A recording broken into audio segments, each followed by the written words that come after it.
3 voltas, 3 para Giovanna, só pra cair, né? Ela vai ter que dar 3 voltas rolando. Não, pulando. E se ela não pular, ela vai ter que voltar e pulando. Então, aí quando ela pegar aqui, ela vai ter que tirar primeiro o pé, depois a mão, o pé aqui e depois a mão. Então, isso daí vai ser 3, ela vai ter que fazer em 4 minutos. Isso daí, como que pode ser? 4 minutos. Você que está apresentando o programa, você que tem que Mas saber. qual minutos que é menos? 1 minuto. Menos. 1 minuto. 30 segundos. 30 segundos. 30 segundos. Vai. Tá marcando aí? Tanto faz, é só você contar. Peraí. Peraí, deixa eu pôr ela já na lista. Vai, deixa eu filmar a máquina agora. Você vai tremer tudo. Peraí. Pera. Qual é o nome desse monstro aí? Oi?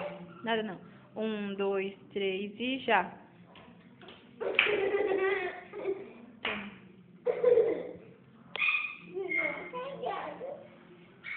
Pula! Ah, que não tem graça.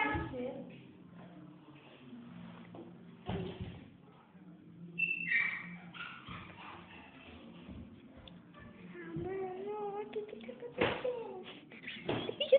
É só uma volta, tá bom?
Nossa, tem mais. Vai ter mais pela frente.